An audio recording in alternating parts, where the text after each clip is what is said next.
서울 시내 한 웨딩홀. 5월의 화창한 오후, 하얀 웨딩드레스를 입은 30살의 여성이 버진로드를 걷고 있었다. 수진이었다. 그녀의 얼굴에는 새로운 삶에 대한 설렘과 기대가 가득했다. 웨딩홀 양쪽으로는 하얀 꽃들이 곱게 장식되어 있었고 은은한 결혼행진곡이 울려 퍼지고 있었다. 하객들의 축하 박수 소리 사이로 수진의 아버지가 딸의 팔짱을 끼고 천천히 걸어가는 모습이 보였다. 우리 딸, 정말 예쁘다. 행복하게 살아라. 아버지의 목소리에는 뭉클함이 묻어 있었다. 평생 키운 딸을 남에게 보내는 복잡한 마음이 느껴졌다. 아빠, 고마워요. 정말 행복할게요. 수진이 눈물을 글썽이며 대답했다. 그녀의 마음은 순수한 기대감으로 가득했다. 제단 앞에는 검은색 턱시도를 말끔히 차려입은 남자가 서 있었다. 민호였다. 키 180cm의 수려한 외모에 자신감 넘치는 미소를 짓고 있는 그의 모습은 완벽한 신랑감이었다. 민호는 다가오는 수진을 바라보며 환한 미소를 지었다. 하지만 그 미소 뒤로 잠깐 스쳐 지나가는 무언가의 그림자를 아무도 알아채지 못했다. 정말 아름답네요. 민호가 수진의 손을 받아들이며 속삭였다. 수진의 얼굴이 더욱 붉어졌다. 양가 부모들은 앞자리에서 흐뭇한 표정으로 두 사람을 바라보고 있었다. 수진의 어머니는 행복한 눈물을 흘리고 있었고 민호의 부모 역시 만족스러운 미소를 짓고 있었다. 좋은 며느리를 얻게 되어 정말 기쁩니다. 민호의 어머니가 수진의 어머니에게 말했다. 저희가 더 감사하죠. 민호가 워낙 훌륭한 사람이라. 두 어머니는 서로 겸손해하며 웃고 있었다. 모든 것이 완벽해 보였다. 예식이 시작되었다. 목사님의 엄숙한 목소리가 웨딩홀에 울려 퍼졌다. 사랑하는 교우 여러분, 오늘 이 거룩한 자리에서 김민호 씨와 이수진 씨가 하나님 앞에서 부부의 연을 맺고자 합니다. 수진은 민호의 손을 꽉 잡으며 그를 바라봤다. 민호 역시 수진을 바라보며 사랑스러운 눈빛을 보냈다. 적어도 겉으로는 완벽한 커플이었다. 신랑 김민호 씨, 신부 이수진 씨를 아내로 맞아 기쁠 때나 슬플 때나 건강할 때나 병들 때나 평생 사랑하고 보호하시겠습니까? 네, 맹세합니다. 민호의 목소리는 당당하고 확신에 차 있었다. 하객들 사이에서 감탄의 소리가 흘러나왔다. 신부 이수진 씨, 신랑 김민호 씨를 남편으로 맞아 기쁠 때나 슬플 때나 건강할 때나 병들 때나 평생 사랑하고 순종하시겠습니까? 네, 맹세합니다. 수진의 목소리는 떨리면서도 진심이 담겨 있었다. 그녀는 정말로 민호와 함께 평생을 살고 싶었다. 반지 교환이 이어졌다. 민호가 수진의 손가락에 반지를 끼워주는 순간 그는 수진의 귀에 살짝 속삭였다. 걱정하지 마.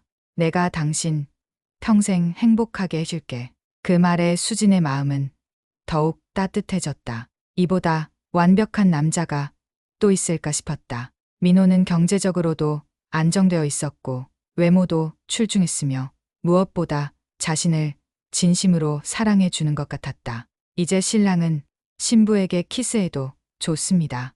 목사님의 말에 민호가 수진에게 다가갔다.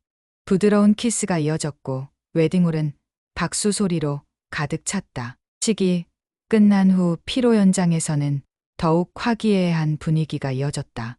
양가 친지들과 친구들이 모여 축하 인사를 나누었다. 민호야, 정말 좋은 신부 만났구나.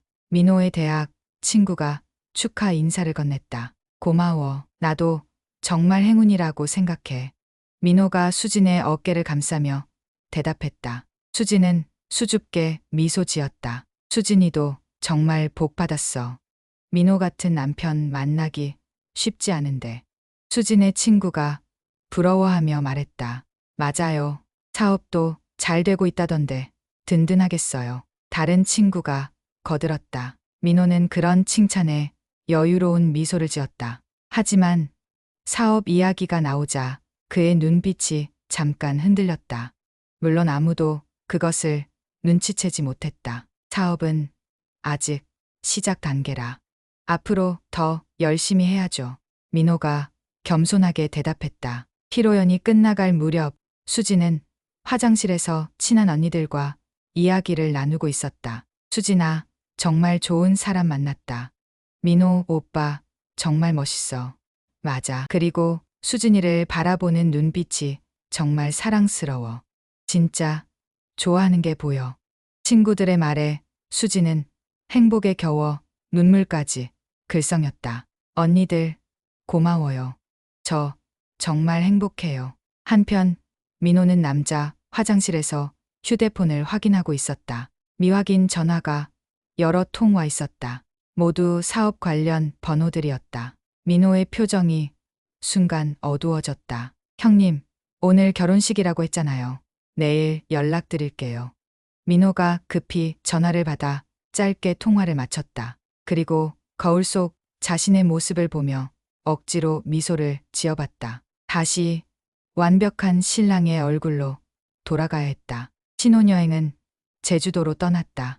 에메랄드빛 바다와 아름다운 풍경 속에서 두 사람은 달콤한 신혼 시간을 보냈다. 여보, 정말 행복해. 수진이 민호의 팔짱을 끼며 말했다.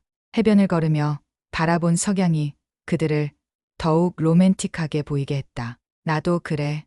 앞으로 더 행복하게 해줄게. 민호가 수진의 이마에 키스를 했다. 하지만 그의 휴대폰은 계속해서 진동하고 있었다.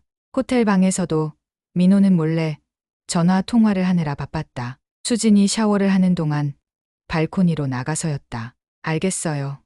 신혼여행 끝나자마자 바로 처리하겠습니다. 민호의 목소리에는 불안감이 묻어 있었다. 하지만 수진이 샤워를 마치고 나오자 그는 다시 다정한 남편의 모습으로 돌아갔다. 자기야, 뭐 하고 있었어? 아, 그냥 바람 쐬고 있었어. 여기 야경이 정말 예쁘네. 민호가 자연스럽게 거짓말을 했다. 3박 4일의 신혼여행이 끝나고 서울로 돌아온 두 사람은 강남의 새 아파트에 둥지를 트였다. 민호가 결혼 전에 마련해 둔 곳이었다. 와, 정말 예쁘다. 우리 집이라니 믿어지지 않아. 수진이 새 집을 둘러보며 감탄했다. 30평 규모의 깔끔한 아파트였다. 마음에 들어? 우리가 함께 꾸며나가자. 민호가 수진을 끌어안으며 말했다. 수진은 남편의 품에 안겨 행복감에 젖었다. 사랑하는 사람과 함께하는 새로운 보금자리. 이보다 더 완벽할 수 있을까? 그날 밤 침대에 누운 수진은 천장을 바라보며 혼자 생각에 잠겼다. 정말 꿈 같아. 이렇게 좋은 사람을 만나다니. 민호는 수진 옆에서 잠든 척하고 있었지만 실제로는 잠을 이루지 못하고 있었다. 머릿속에는 온통 사업 걱정뿐이었다. 하지만 수진에게는 절대 들키고 싶지 않았다. 일단 신혼 초만이라도 행복하게 해주자. 사업은 어떻게든 해결될 거야. 민호 역시 수진을 진심으로 사랑했다. 하지만 그 사랑만으로는 해결할 수 없는 현실의 무게가 그의 어깨를 짓누르고 있었다. 새벽이 되어서야 두 사람 모두 잠들었다. 수진은 행복한 꿈을, 민호는 불안한 꿈을 꾸었다. 아침이 밝았고 새로운 부부의 일상이 시작되었다. 하지만 그 행복 뒤로 이미 작은 균열이 생기기 시작했다는 것을 그때의 수진은 전혀 알지 못했다. 신혼 한 달이 지난 강남의 아파트. 아침 햇살이 거실 창문으로 스며들어 새하얀 소파와 깔끔하게 정리된 가구들을 비추고 있었다. 수진은 앞치마를 두르고 부엌에서 아침 준비를 하고 있었다. 여보, 아침 됐어요. 수진이 다정한 목소리로 불렀다. 침실에서 나온 민호는 정장 차림이었지만 어딘지 피곤해 보였다. 평소보다 눈 아래 다크서클이 짙었다. 고마워. 맛있겠다. 민호가 식탁에 앉으며 미소를 지었지만 그 미소에는 예전 같은 여유로움이 없었다. 어제 늦게 들어왔던데 회식이었어요? 응. 중요한 거래처 사람들이랑 만나야 해서. 미안해. 민호가 휴대폰을 확인하며 대답했다. 화면에는 수십 개의 미확인 메시지가 떠 있었다. 수지는 그것을 흘깃봤지만 내용까지는 볼 수 없었다. 아침을 먹는 동안에도 민호의 휴대폰은 계속 울렸다. 그때마다 민호는 잠깐만이라고 말하며 발코니로 나가 전화를 받았다. 응, 알겠어. 오후에 바로 처리할게. 네, 걱정하지 마세요. 민호의 목소리에는 긴장감이 배어 있었다. 수지는 그런 남편을 바라보며 막연한 불안을 느꼈다. 일이 많이 힘드신 것 같아요. 아니야, 괜찮아. 사업 초기라 그런 거야. 민호가 억지로 웃으며 대답했다. 하지만 그의 이마에는 이미 식은땀이 맺혀 있었다. 민호가 출근한 후 수지는 혼자 집을 정리하며 하루를 보냈다. 결혼 전 운영하던 작은 미용실을 정리하면서 받은 돈을 모두 가정 자금으로 내놓은 후였다. 민호가 우리 돈은 구분할 필요 없다며 함께 관리하자고 했을 때 수지는 그것이 당연하다고 생각했다. 저녁이 되어도 민호는 돌아오지 않았다. 평소 같으면 6시쯤 들어왔는데 시계는 이미 9시를 가리키고 있었다. 여보, 언제 들어와요? 수진이 전화를 걸었다. 아, 미안해. 갑자기 일이 생겨서 좀 늦을 것 같아. 먼저 자고 있어. 전화 너머로 시끄러운 술집 소리가 들려왔다. 사람들의 웃음소리와 잔 부딪히는 소리가 뒤섞여 있었다. 수지는 혼자 저녁을 먹으며 텔레비전을 봤다. 신혼 드라마가 나오고 있었지만 왠지 마음이 쓸쓸했다. 밤 11시가 넘어서야 민호가 들어왔다. 술 냄새가 진동했고 걸음걸이도 약간 비틀거렸다. 여보, 기다렸어요? 아니야, 괜찮아. 씻고 자자. 민호는 수진과 대화하기보다는 빨리 잠자리에 들고 싶어 하는 것 같았다. 이런 패턴이 반복됐다. 민호는 점점 더 늦게 들어오기 시작했고 집에 있을 때도 계속 휴대폰만 들여다봤다. 예전처럼 수진과 대화하거나 함께 시간을 보내려 하지 않았다. 어느 날 저녁 수지는 민호가 샤워하는 동안 우연히 그의 휴대폰 화면을 봤다. 메시지 알림이 떠 있었는데 내 돈 관련 내용이 보였다. 내 돈 언제까지 기다려야 하는 거야? 내 돈부터 정리하고 다른 건 나중에. 수진의 가슴이 두근거렸다. 내 돈이라는 표현이 자꾸 눈에 띄었다. 혹시 민호가 누군가에게 돈을 빌렸거나 아니면 사업에 문제가 생긴 건 아닐까? 여보, 샤워를 마친 민호가 나오자 수진이 조심스럽게 말을 꺼냈다. 요즘 힘든 일 있어요? 민호의 손이 잠깐 멈췄다. 수진을 바라보는 그의 눈빛에 당황스러운 기색이 스쳤다. 왜 그런 생각을 해? 그냥 요즘 많이 바쁘고 피곤해 보여서요. 혹시 돈 문제라도 있는 건 아니에요? 민호는 잠시 말을 잇지 못했다. 그러다가 억지로 웃음을 지으며 수진의 어깨를 감쌌다. 아니, 그냥 일이 좀 많아서 그래. 당신 걱정시키고 싶지 않아서 말 안 했는데 새로운 프로젝트가 좀 복잡해서. 하지만 그 웃음은 예전과 달랐다. 억지로 만든 웃음처럼 어색했다. 정말 괜찮은 거예요? 당연하지. 내가 언제 거짓말한 적 있어. 곧 다 해결될 거야. 민호가 수진의 볼에 가벼운 키스를 했다. 하지만 수진은 그의 말을 완전히 믿을 수 없었다. 뭔가 숨기고 있다는 느낌이 강했다. 그날 밤 민호는 수진이 잠든 후에도 잠을 이루지 못했다. 조용히 일어나 거실로 나가 노트북을 켰다. 은행 홈페이지에 접속해서 통장 내역을 확인하기 시작했다. 화면에 뜬 숫자들을 보며 민호는 깊은 한숨을 쉬었다. 잔고는 계속 줄어들고 있었고 지출은 늘어만 갔다. 사업자금, 사무실 임대료, 직원 급여. 모든 것이 예상보다 빠르게 빠져나가고 있었다. 더 큰 문제는 이번 달 말까지 갚아야 할 대출이 있다는 것이었다. 은행에서 빌린 돈도 있었지만 지인들에게서 빌린 돈들도 상당했다. 이렇게 가면 안 되는데. 민호가 머리를 감싸며 중얼거렸다. 수진에게서 받은 미용실 정리 자금도 이미 상당 부분 사업에 투입된 상태였다. 휴대폰이 진동했다. 새벽 2시가 넘은 시간이었지만 누군가 메시지를 보냈다. 형님, 약속하신 돈 언제 주시나요? 저도 급해서. 민호의 얼굴이 더욱 어두워졌다. 빌린 돈을 갚을 돈이 없어서 또 다른 곳에서 돈을 빌리는 악순환이 계속되고 있었다. 거실 소파에서 고민에 잠긴 민호는 수진이 자고 있는 침실 쪽을 바라봤다. 순수하게 자신을 믿고 따르는 아내에게 이런 현실을 말할 수가 없었다. 조금만 더 버티자. 곧 큰 계약이 성사되면 모든 게 해결될 거야. 하지만 그 곧이라는 시간이 얼마나 걸릴지, 그리고 정말로 해결될 수 있을지는 민호 자신도 확신할 수 없었다. 다음 날 아침에도 민호의 휴대폰은 쉴 새 없이 울렸다. 채권자들, 거래처, 사람들, 직원들 모두가 민호에게 무언가를 요구하고 있었다. 여보, 아침 드세요. 수진이 평소처럼 다정하게 불렀지만 민호는 제대로 대답도 하지 못했다. 계속 전화 통화에 매여 있었다. 네, 알겠습니다. 이번 주 안에 꼭. 네, 죄송합니다. 전화를 끄는 민호의 얼굴은 창백했다. 수진은 그런 남편을 바라보며 가슴이 답답했다. 여보, 정말 괜찮아요?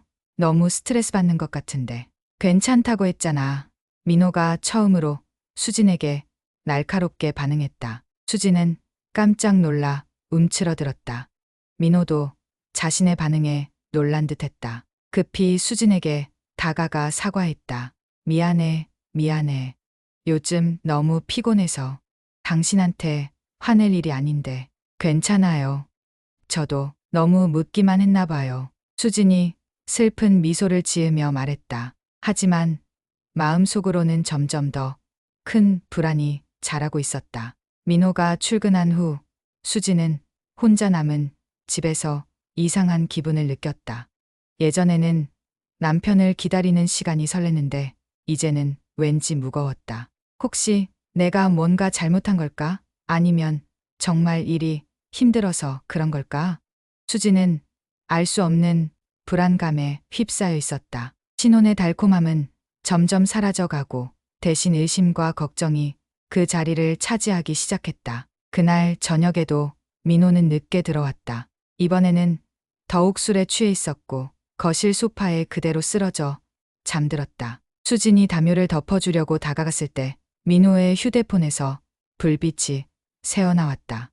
화면에는 또 내 돈이라는 단어가 들어간 메시지가 떠 있었다. 수진은 더 자세히 보고 싶었지만 남편의 사생활을 엿본다는 죄책감에 그만두었다. 하지만 불안은 점점 더 커져갔다. 행복했던 신혼생활의 작은 균열이 생기기 시작한 것이다. 호텔 최상층 라운지, 화려한 조명 아래 모인 사람들의 웃음소리가 끊이지 않았다. 주인공은 남편의 팔짱을 끼고 파티장에 들어섰다. 검은색 원피스를 입은 그녀의 얼굴엔 여전히 신혼의 설렘이 남아있었다. 여보, 긴장하지 마. 다들 좋은 사람들이야. 남편이 주인공의 손을 꽉 잡으며 미소를 지었다. 하지만 그 미소 뒤로 스쳐 지나가는 불안한 기색을 주인공은 알아채지 못했다. 파티장 한편에서는 정장을 차려입은 중년 남성들이 와인잔을 기울이며 담소를 나누고 있었다. 주인공이 화장실을 다녀오는 길, 그들의 대화가 귓가에 들려왔다. 이 회장님, 회사가 요즘 어떤가요? 글쎄요, 소문으론 꽤 어렵다던데. 투자금 회수도 제대로 안 되고 있다고 하더군요. 아, 그래서 요즘 저렇게 다른 곳에서 자금 끌어다 쓰나 봐요. 주인공의 발걸음이 멈췄다. 남편의 성을 딴 김 회장이라는 호칭. 설마 자신의 남편을 말하는 것일까? 부인은 아직 모르는 것 같던데. 저 순진한 표정 좀 보세요. 쉿, 조용히 해요. 당사자가 들으면 어떡해요.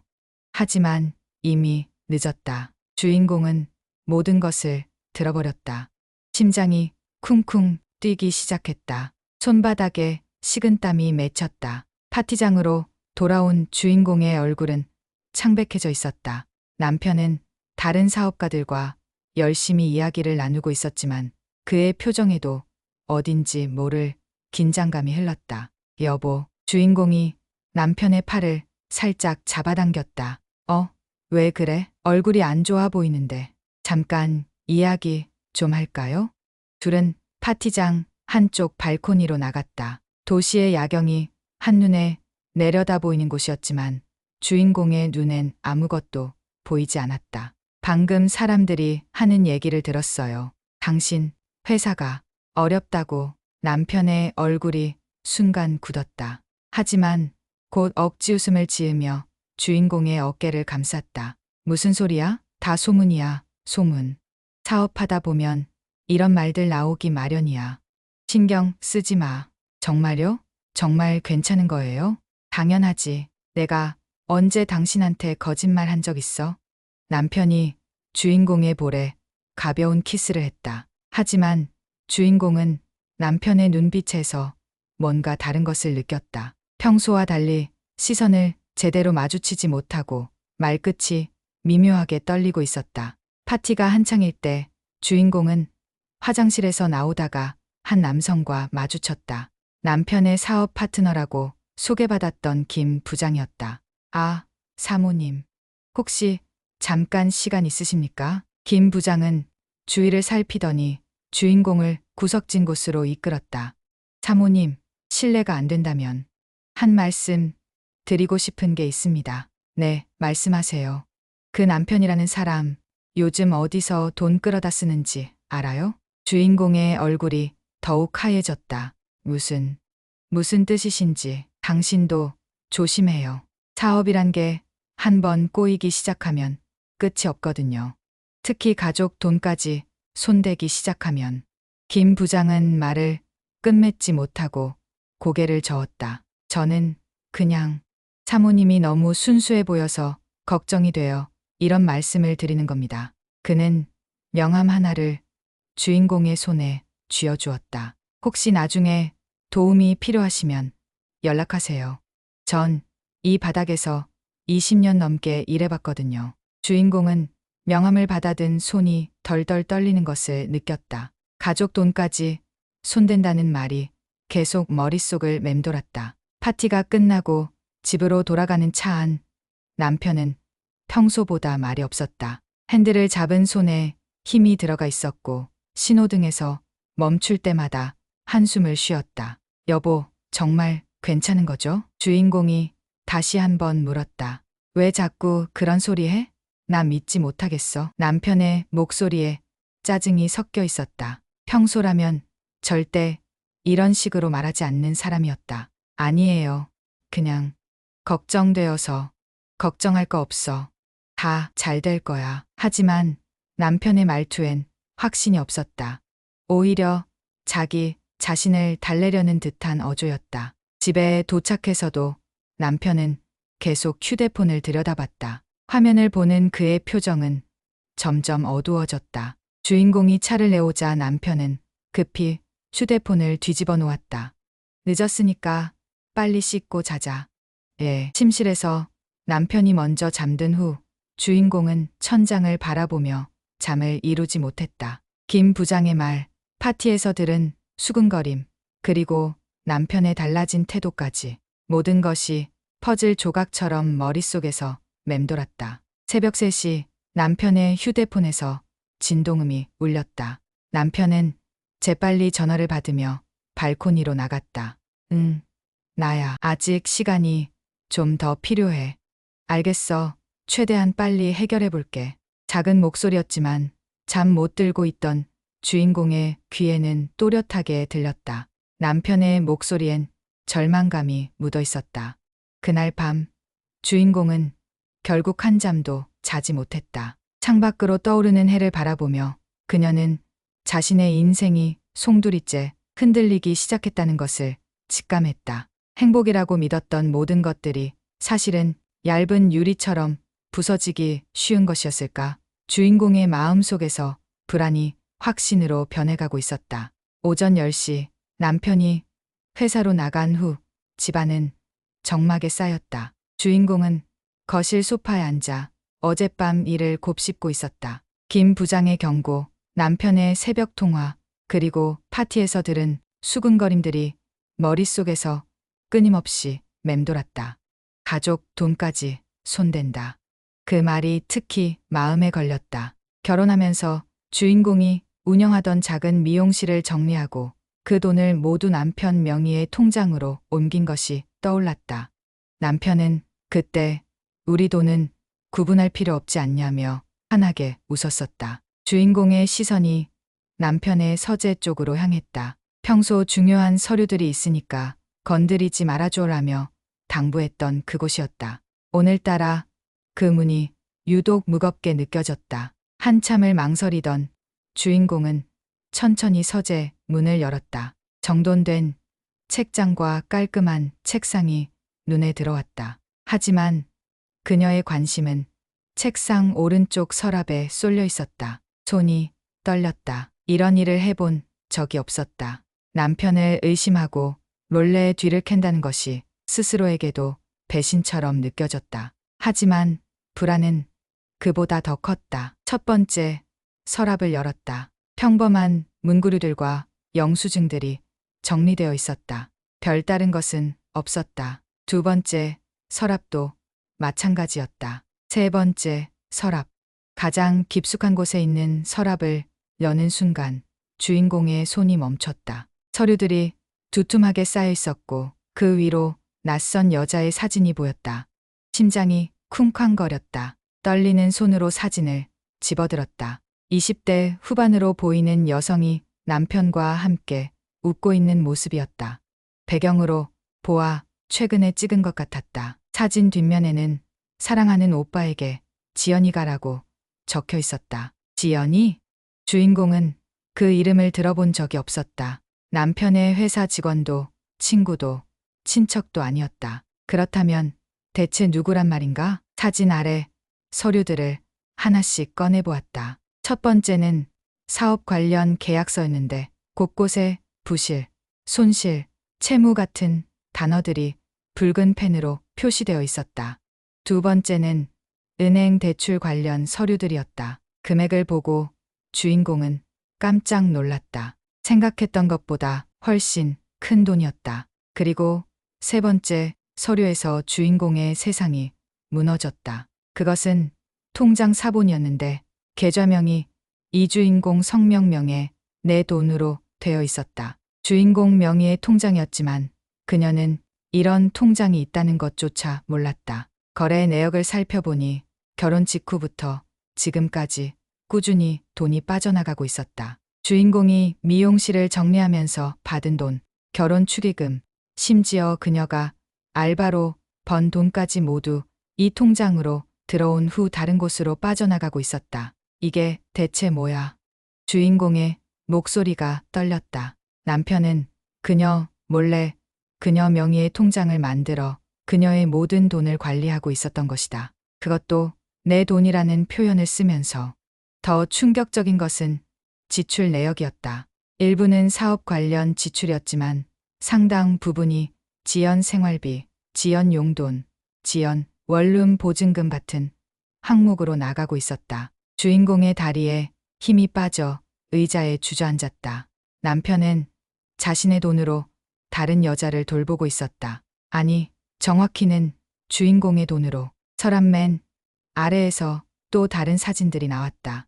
남편과 지연이라는 여자가 여행을 간 사진들이었다. 해변에서, 호텔에서, 레스토랑에서 찍은 다양한 사진들. 주인공이 남편이 출장 간다고 했던 날짜들과 정확히 일치했다. 거짓말. 다 거짓말이었어. 주인공의 눈에서 눈물이 흘러내렸다. 신뢰, 사랑, 행복. 그동안 믿었던 모든 것들이 한순간에 허상으로 변해버렸다. 그때 현관문 열리는 소리가 들렸다. 평소보다 훨씬 일찍 돌아온 남편이었다. 주인공은 급히 서류들과 사진들을 원래 자리에 놓으려 했지만 손이 너무 떨려 제대로 되지 않았다. 여보, 집에 있어? 남편의 목소리가 거실에서 들려왔다. 술 냄새가 강하게 났다. 점심시간부터 술을 마신 것 같았다. 주인공은 결국 서류들과 사진을 손에 쥔 채로 서재에서 나왔다. 거실에서 넥타이를 풀고 있던 남편과 눈이 마주쳤다. 남편은 주인공의 손에 들린 것들을 보고 순간 얼어붙었다. 얼굴이 새하얗게 변했다. 그게 뭐야? 이게 다 뭐예요? 주인공이 떨리는 목소리로 사진과 서류들을 남편 앞에 내밀었다. 이 여자는 누구고 이 통장은 또 뭐예요? 나한테 거짓말한 거예요? 남편은 몇 초간 말문이 막혔다가 급히 다가와 주인공의 손에서 서류들을 빼앗으려 했다. 아니, 다 오해야. 설명할게.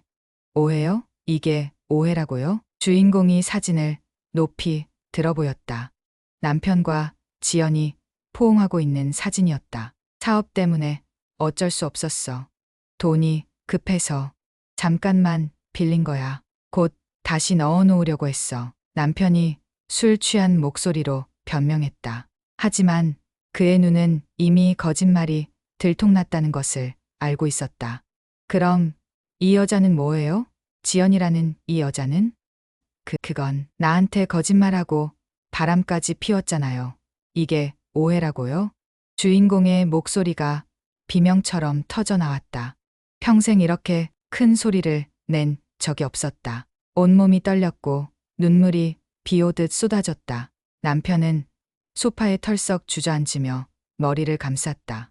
더 이상 변명할 말이 없었다. 미안해. 정말 미안해. 하지만 그 사과조차 진심으로 들리지 않았다. 들켜서 미안한 것인지 진정으로 잘못을 뉘우치는 것인지 알 수 없었다. 주인공은 서류들을 바닥에 던져버렸다. 종이들이 바닥에 흩어지며 그들의 결혼 생활이 얼마나 허약한 기반 위에 세워졌는지를 보여주는 것 같았다. 당신이 누구인지도 모르겠어요. 내가 사랑했던 사람이 맞나요? 주인공의 마지막 질문에 남편은 대답할 수 없었다. 그저 고개를 숙인 채 흐느끼기만 했다. 하지만 그 눈물마저도 주인공에게는 더 이상 의미가 없었다. 진실이 밝혀진 그 순간 주인공의 마음 속에서 무언가가 완전히 부서져 내렸다. 동시에 다른 무언가가 천천히 자리를 잡기 시작했다. 분노였다. 그리고 그 분노는 곧 행동으로 이어질 것이었다. 그날 밤 주인공은 한잠도 이루지 못했다. 남편은 술이 깨자마자 무릎을 꿇고 용서를 빌었지만 그녀의 마음은 이미 돌이킬 수 없는 지점을 지나버렸다. 새벽 5시 주인공은 인터넷을 검색해 가족법 전문 변호사 사무실을 찾았다. 김소희 변호사 사무실, 이혼, 재산분할 전문. 화면 속 변호사의 프로필을 보며 주인공은 깊게 숨을 들이쉬었다. 이혼이라는 단어를 처음 입에 올리는 것이었다. 오전 9시 주인공은 강남의 한 법무법인 건물 앞에 서 있었다. 유리창으로 비치는 자신의 모습이 낯설어 보였다.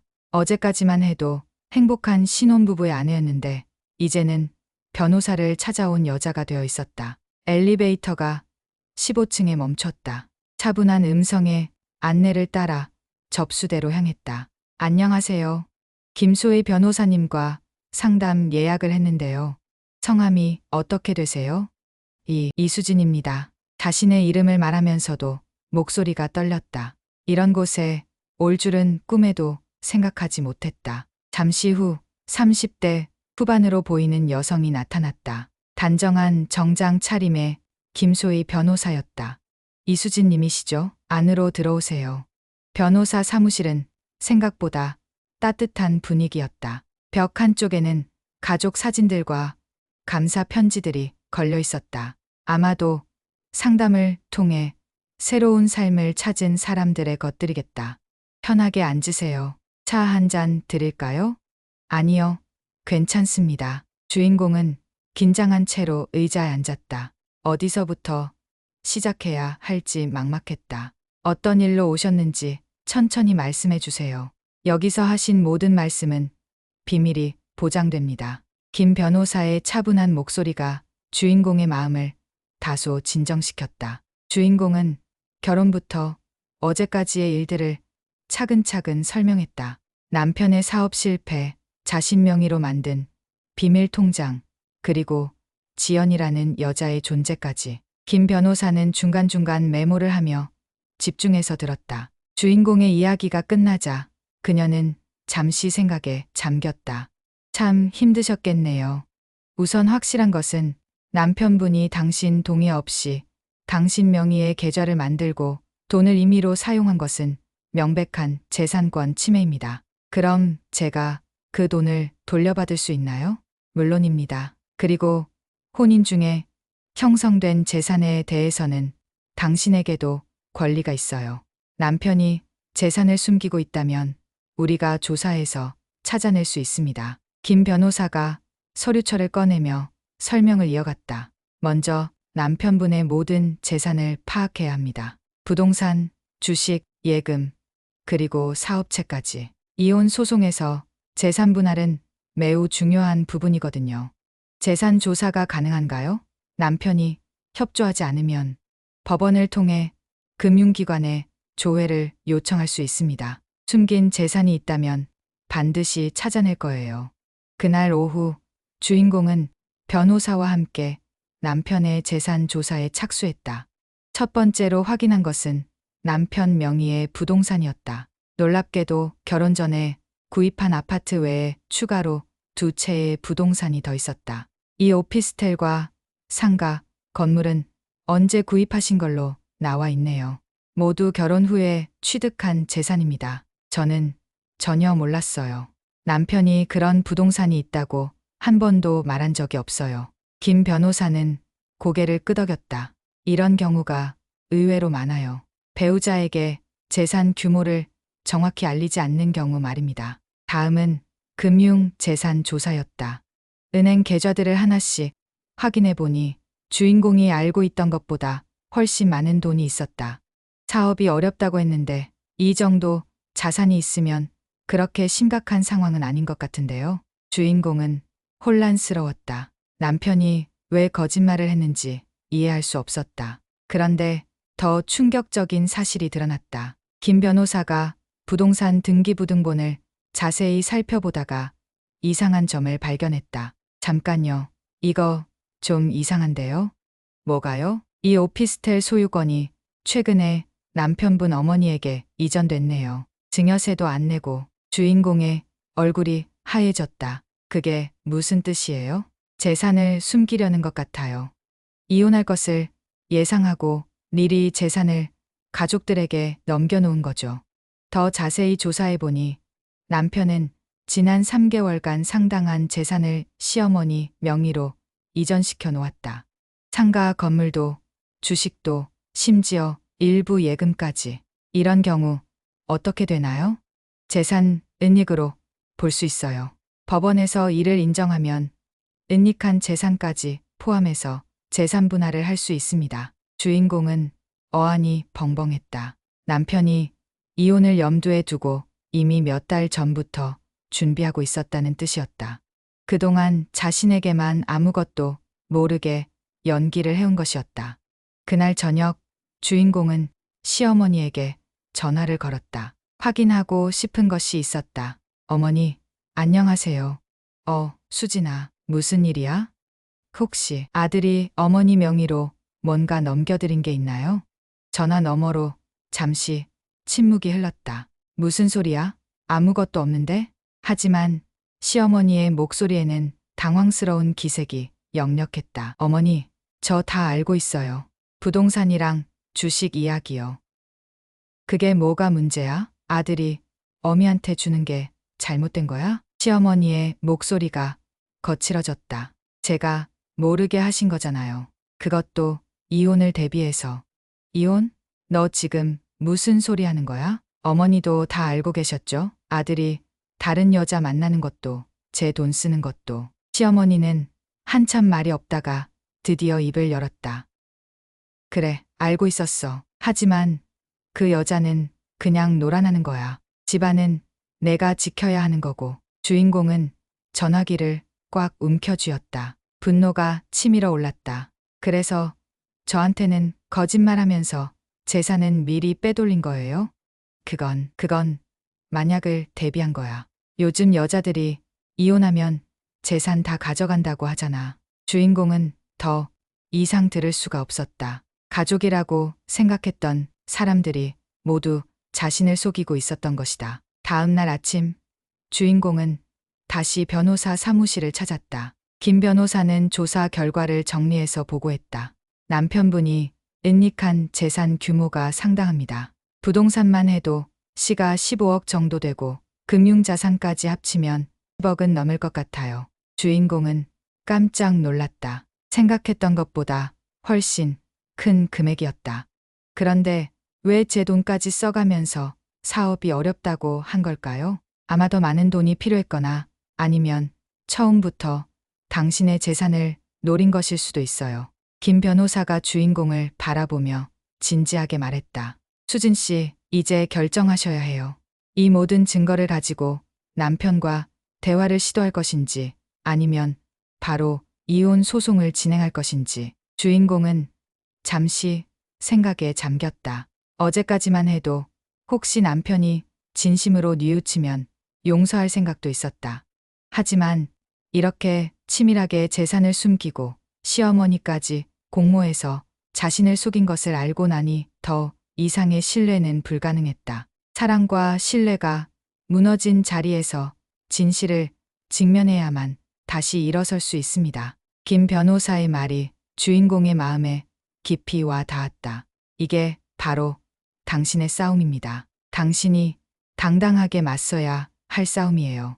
주인공은 고개를 끄덕였다. 더 이상 피할 수 없었다. 남편과 시댁이 자신에게 한 일들을 제대로 알리고 정당한 몫을 찾아야 했다. 소송 진행하겠습니다. 제가 당해온 모든 것들을 밝히고 싶어요. 그 순간 주인공의 눈에서 마지막 망설임이 사라졌다. 대신 단단한 결의가 자리 잡았다. 이제는 더 이상 순진한 피해자가 아니었다.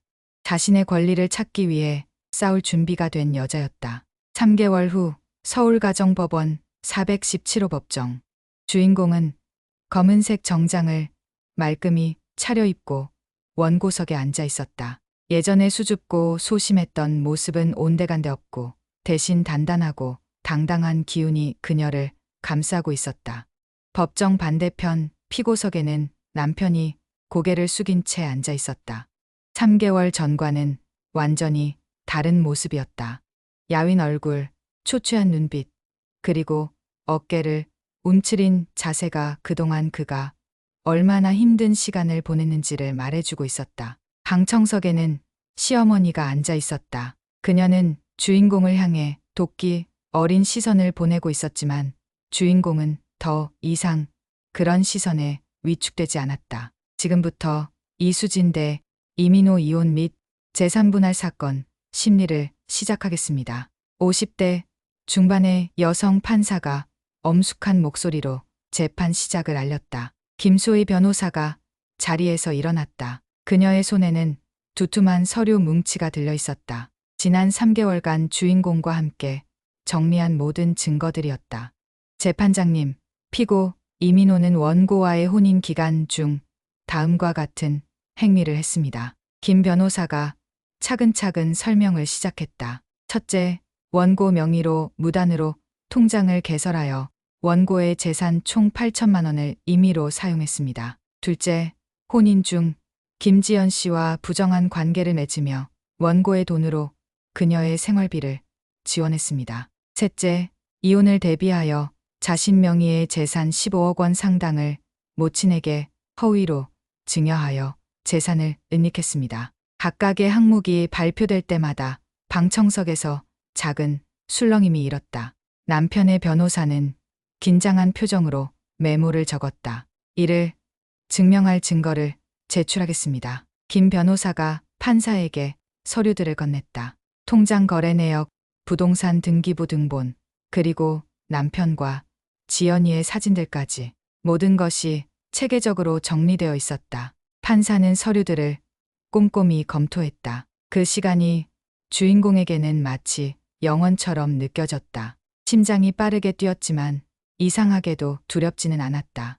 오히려 후련한 기분이었다. 드디어 진실이 밝혀지는 순간이었다. 피고 측 변호사, 반박하십시오. 남편의 변호사가 일어났다. 40대 남성으로 지난 몇 개월간 남편을 변호하기 위해 동분서주했지만 뚜렷한 대안을 찾지 못한 것 같았다. 재판장님, 피고는 사업상 어려움으로 인해 불가피하게 원고의 돈을 일시적으로 사용한 것입니다. 악의적인 의도는 없었습니다. 그렇다면 원고 몰래 통장을 개설한 것은 어떻게 설명하시겠습니까? 판사의 날카로운 질문에 변호사는 잠시 말을 잇지 못했다. 그리고 김지연 씨와의 관계는 어떻게 설명하시겠습니까? 사업상 어려움과 불륜이 무슨 관계가 있습니까? 변호사는 더욱 당황스러운 표정을 지었다. 그 부분은 피고 본인이 직접 답변하십시오. 판사가 남편을 향해 말했다. 남편은 떨리는 목소리로 일어났다. 재판장님, 저는 정말 잘못했습니다. 사업이 어려워지면서 판단력을 잃었고 마음이 약해져서 구체적으로 답변하십시오. 왜 부인 몰래 통장을 만들었고 왜 다른 여성과 부적절한 관계를 맺었습니까? 남편은 한참 동안 입을 열지 못했다. 변명할 말이 없었다. 그가 한 모든 일들이 계획적이고 악의적이었다는 것을 스스로도 알고 있었기 때문이다. 죄송합니다. 변명의 여지가 없습니다. 남편의 고백에 법정은 조용해졌다. 주인공은 그 모습을 바라보며 복잡한 감정이 들었다. 한때 사랑했던 사람이었지만 이제는 그저 자신을 배신한 사람일 뿐이었다. 그렇다면 재산 은닉 부분은 어떻게 설명하시겠습니까? 판사가 계속 추궁했다. 피고는 이혼 소송 3개월 전부터 자신 명의의 부동산과 주식을 모친에게 증여했습니다. 이는 명백한 재산 은닉 행위로 보이는데요. 이번에는 시어머니가 벌떡 일어났다. 재판장님, 아들이 어미한테 주는 게 뭐가 잘못됐다고 그러십니까? 방청인은 조용히 하십시오. 판사가 단호하게 제지했다. 하지만 시어머니는 멈추지 않았다. 그 여자가 우리 아들 유혹해서 결혼하더니 이제 재산까지 다 빼앗으려고. 방청인, 퇴정시키십시오. 법정 경비가 시어머니를 제지하려 하자 그녀는 주인공을 향해 소리쳤다. 너 때문에 우리 아들 인생 망쳤다. 이 못된 년아. 시어머니의 절규가 법정에 울려 퍼졌다. 하지만 주인공은 미동도 하지 않았다. 오히려 차분한 표정으로 시어머니를 바라봤다. 더 이상 그런 말들에 상처받지 않았다. 시어머니가 끌려나간 후 재판은 계속되었다. 김 변호사가 마지막 변론을 했다. 재판장님, 피고의 행위는 단순한 실수가 아닙니다. 계획적이고 악의적인 배신입니다. 원고는 3년간 순수한 마음으로 피고를 믿고 따랐지만 그 믿음은 처절하게 배신당했습니다. 원고가 받을 정신적 피해와 재산상 손해를 고려하여 정당한 배상을 명령해 주시기 바랍니다. 판사는 모든 증거와 변론을 검토한 후 잠시 휴정을 선언했다. 30분 후 선고가 있을 예정이었다. 휴게실에서 주인공은 김 변호사와 함께 차를 마시며 기다렸다. 긴장되시죠? 아니요. 이상하게도 마음이 편해요. 주인공의 답변에 김 변호사가 미소를 지었다. 많이 강해지셨네요. 처음 오셨을 때와는 완전히 다른 분 같아요. 고생이 사람을 만든다고 하잖아요. 저도 이제야 제 자신을 찾은 것 같아요. 30분 후 다시 법정에 모인 사람들. 판사가 판결문을 읽기 시작했다. 이수진 대 이민호 이혼 및 재산분할 사건에 대하여 다음과 같이 판결합니다. 법정 안이 숨 막히는 듯 조용해졌다. 첫째, 원고와 피고의 이혼을 허가합니다. 둘째, 피고는 원고에게 재산분할금으로 8억 원을 지급하라. 셋째, 피고는 원고에게 위자료 2억 원을 지급하라. 주인공의 눈에서 눈물이 흘러내렸다. 하지만 이번의 눈물은 슬픔이 아니라 해방감에서 나온 것이었다. 넷째, 피고가 모친에게 허위 증여한 부동산은 재산분할 대상에 포함한다. 남편은 고개를 완전히 숙였다. 더 이상 항변할 기력도 없어 보였다. 판결이 끝나고 사람들이 하나둘 법정을 나가기 시작했다. 주인공도 일어서려는 순간 남편이 다가왔다. 수진아, 이제 남남이에요. 그렇게 부르지 마세요. 주인공의 목소리는 차가웠지만 흔들림이 없었다. 미안해. 정말 미안해. 남편이 울먹이며 사과했다. 하지만 주인공은 더 이상 그의 눈물에 흔들리지 않았다. 당신이 숨긴 돈의 진실, 이제 내가 찾아갈게. 주인공이 남편을 똑바로 바라보며 말했다. 나는 더 이상 당신의 꼭두각시가 아니야. 그 말을 마지막으로 주인공은 돌아서서 법정을 나섰다. 김 변호사가 그녀의 뒤를 따랐다. 법원 계단에서 주인공은 잠시 멈춰 서서 하늘을 올려다봤다. 구름 한 점 없는 맑은 하늘이었다. 마치 자신의 마음처럼. 축하드려요. 정말 잘 싸우셨어요. 김 변호사가 진심 어린 축하를 건넸다. 감사해요. 변호사님 덕분에 제 인생을 되찾을 수 있었어요. 주인공의 얼굴에는 환한 미소가 번졌다. 3개월 전 처음 이 법원에 왔을 때의 불안하고 두려웠던 모습은 찾아볼 수 없었다. 이제 새로운 시작이네요. 네, 정말 새로운 시작이에요. 주인공은 법원을 나서며 가슴 깊이 숨을 들이쉬었다. 자유의 공기가 폐 속 깊숙이 스며들었다. 이제 그녀에게는 무한한 가능성이 기다리고 있었다. 더 이상 누구에게도 속지 않고 누구에게도 의존하지 않는 완전히 독립된 삶이. 판결이 확정된 지 1년 후 강남구 신사동의 한 골목길.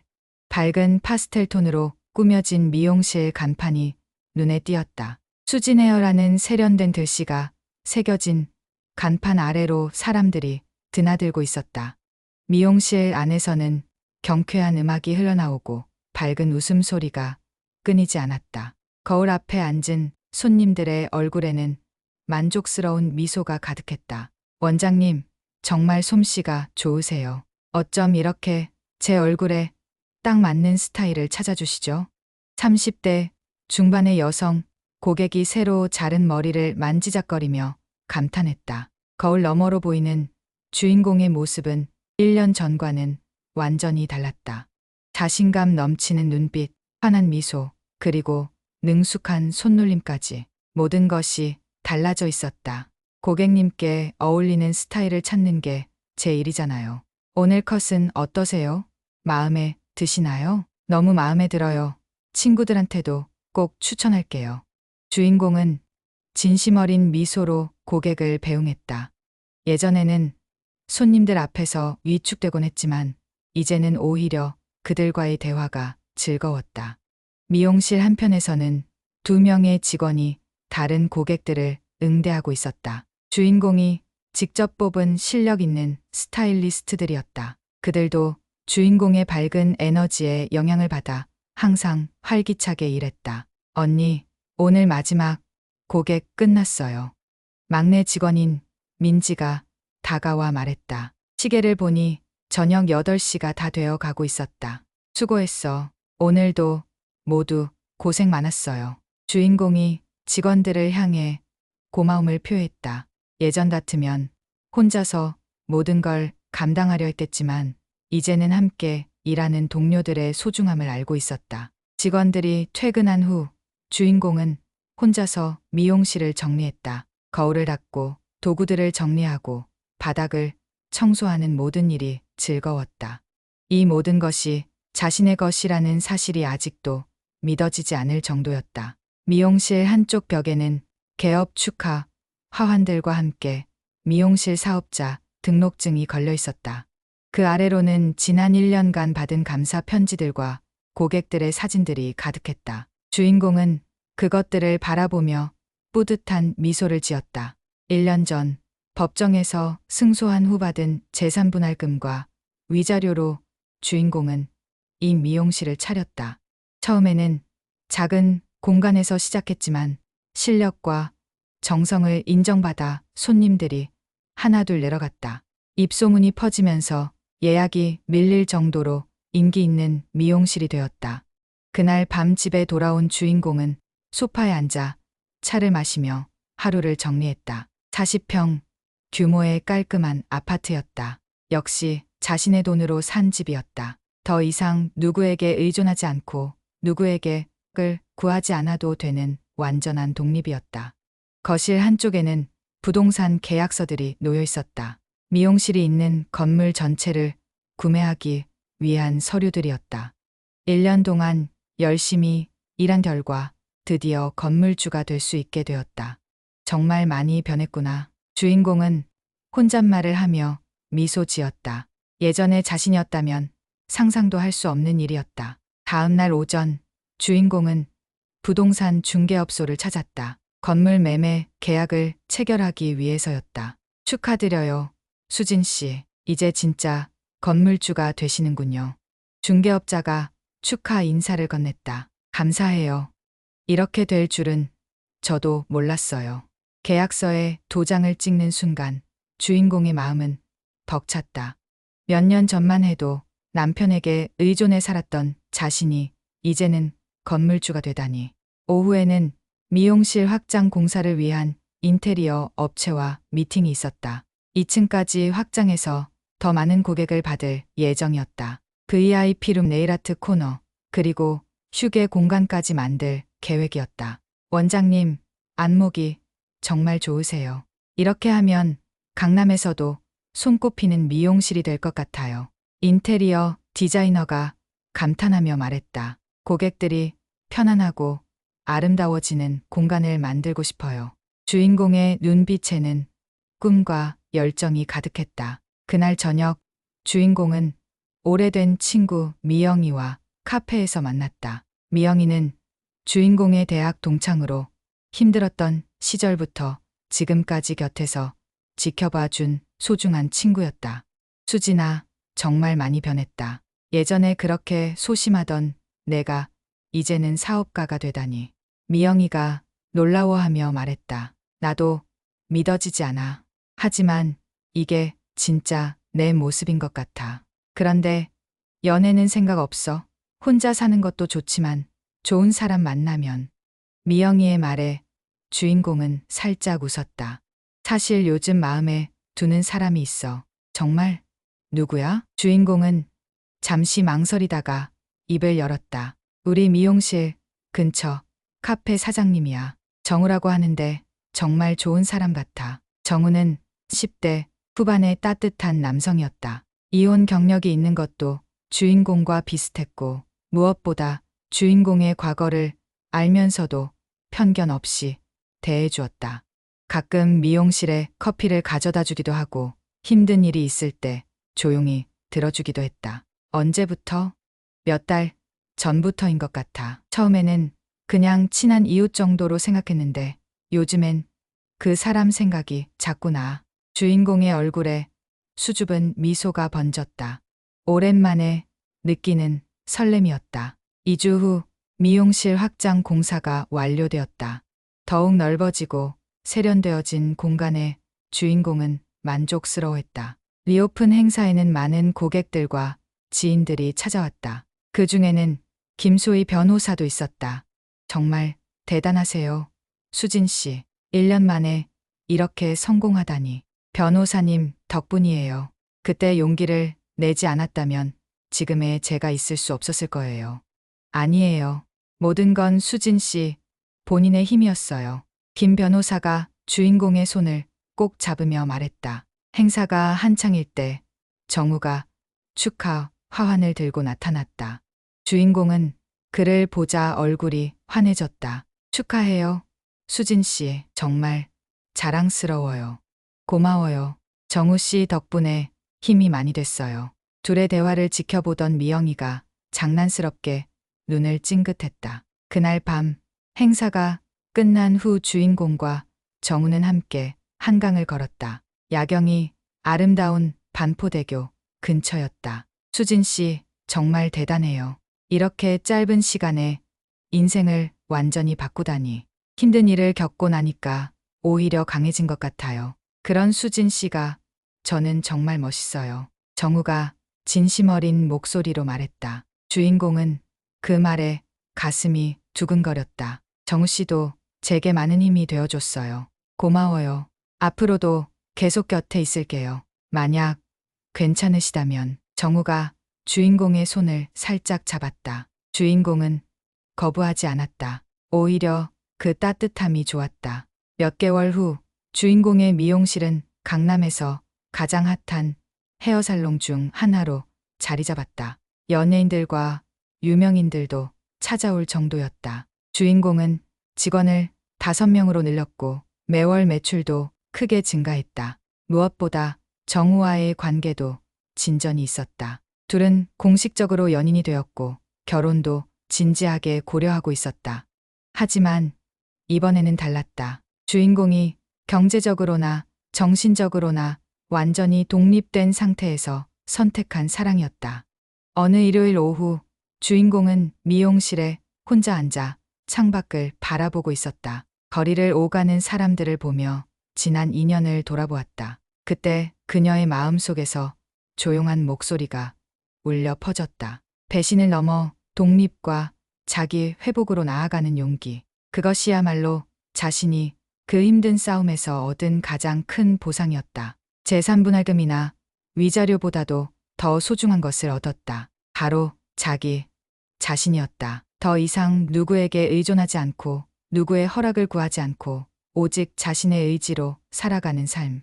그리고 그런 상태에서 선택한 새로운 사랑까지. 창밖으로 석양이 지고 있었다. 주황빛 햇살이 미용실 안을 따뜻하게 물들였다. 주인공은 미소를 지으며 조용히 중얼거렸다. 이제 저는 제가 진정으로 원하는 삶을 선택하며 살아갈 거예요. 그 순간 정우에게서 문자가 왔다. 오늘 저녁에 맛있는 거 해줄게요. 사랑해요. 주인공의 얼굴에 환한 미소가 번졌다. 이것이 바로 자신이 꿈꿔왔던 삶이었다. 아무에게도 속지 않고 누구에게도 의존하지 않으면서도 진정한 사랑을 나눌 수 있는 삶. 미용실을 나서며 주인공은 하늘을 올려다봤다. 별들이 하나둘 떠오르기 시작하는 저녁 하늘이었다. 각각의 별이 제자리에서 자신만의 빛을 내고 있듯이 이제 그녀도 자신만의 빛을 찾았다. 더 이상 누구의 그림자가 아닌 온전한 자기 자신으로서의 삶. 그것이 진정한 행복의 시작이었다.